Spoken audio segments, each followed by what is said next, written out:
বন্ধুরা, এটা নতুন আলু। এইভাবে ঘষলে খোসাটা উঠে আসে। দেখেছো? আমাকে খোসাটা ছাড়াতে হচ্ছে না, এইভাবে ঘষছি আর খোসাটা উঠে আসছে। বাজারে যে কত রকমের নতুন নতুন সবজি এসছে, দেখো এই আলুটাকেও দেখো।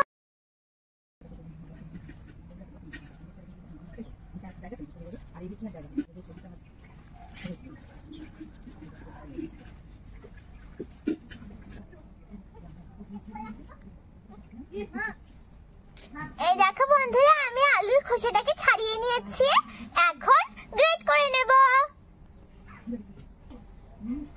প্রথমে আমি খোসাগুলোকে সরিয়ে নিচ্ছি।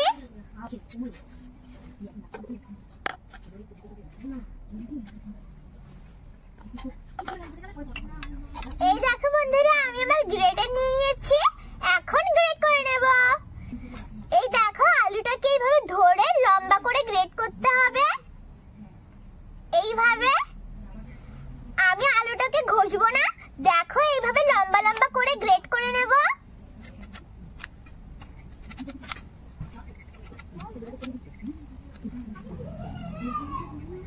দেখো এইভাবে লম্বা লম্বা করে গ্রেট করে নেব। এই দেখো বন্ধুরা, আমি আলুটাকে এইভাবে গ্রেট করে নিয়েছি।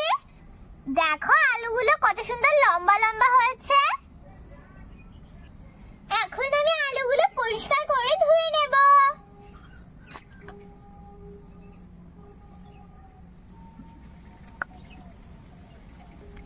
দেখো আলুগুলো থেকে কত নোংরা বেরোচ্ছে। যতক্ষণ না নোংরাগুলো পরিষ্কার হয়ে যাচ্ছে ততক্ষণ ভালো করে জল দিয়ে ধুয়ে নেব।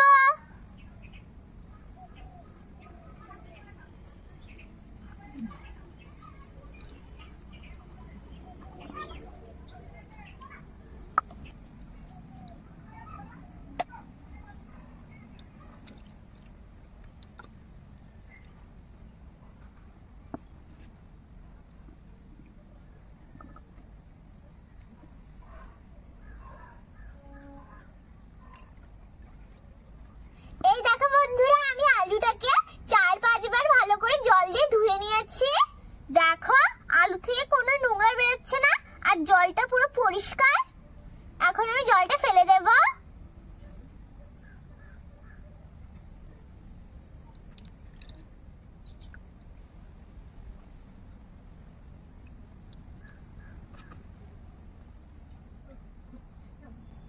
এখন আমি এর ভিতরে আমাদের ফ্রিজের ঠান্ডা জল দিয়ে দেব। এখন ঠান্ডা জলের ভিতরে আলুটাকে কিছু সময় ভিজিয়ে রাখবো।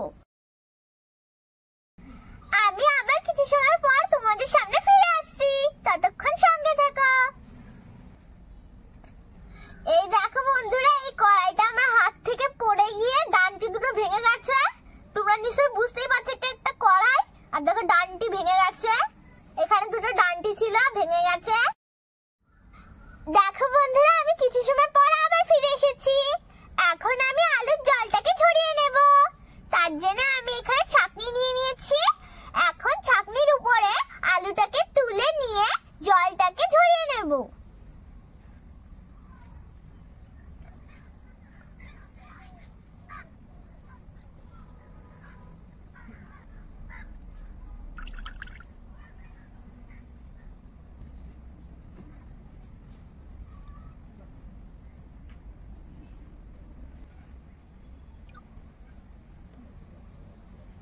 এখন আমি আলুটাকে এইভাবে কিছু সময় রেখে দেব যাতে জলটা ঝরে যায়।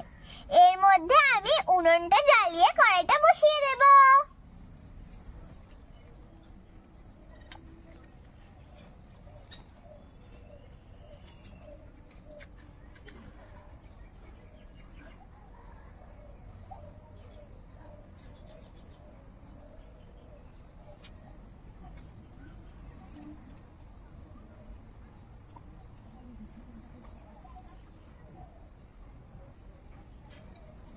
উনুনটাকে জ্বালিয়ে কড়াইটা বসিয়ে নিয়েছি।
বাদাম, কারি পাতা আর শুকনো লঙ্কাটাকে ভেজে নিয়েছি, এখন তুলে নেব।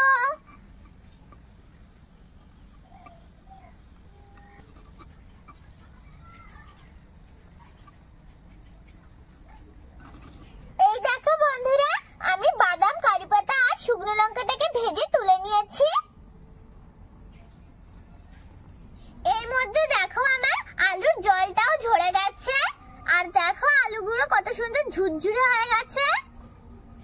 এখন আমি আলুগুলো তেলের ভিতরে দিয়ে দেব।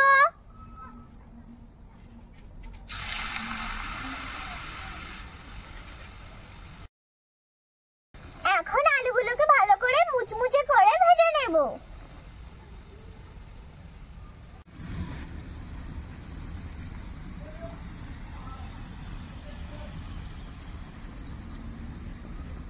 এই দেখো বন্ধুরা, আমি আলুগুলোকে এইভাবে মুচমুচে করে ভেজে নিয়েছি, এখন তুলে নেব।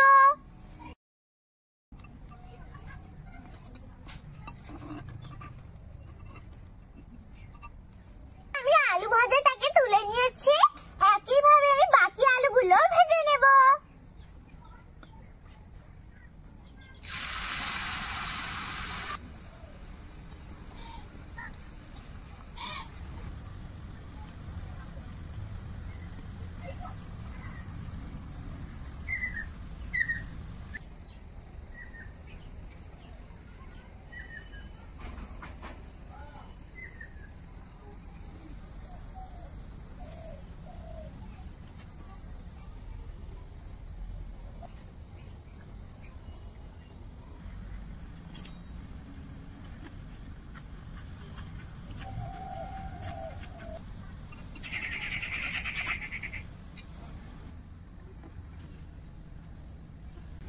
দেখো বন্ধুরা, আমি এই আলুগুলো ভেজে নিয়েছি, এখন তুলে নেব।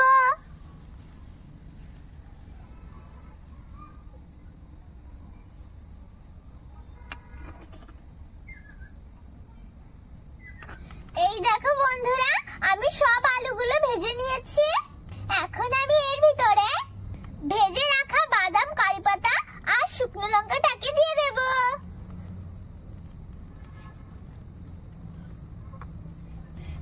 এখন সবকিছু ভালো করে মিশিয়ে নেব। দেখো আলু ভাজাগুলো কত মুচমুচে হয়েছে।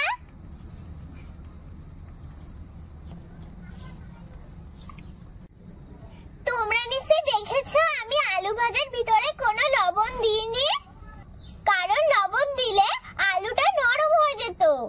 আর তোমরা চাইলে আলুটাকে এইভাবে কিছুদিনের জন্য কোটোয় রেখে দিতে পারো। আমি তো আর কোটোয় রাখবো না, তাই আমি এর ভিতরে একটু ম্যাগি মশলা দিয়ে মেখে নিচ্ছি। ম্যাগি মশলা দিলে খেতে ভালো লাগবে।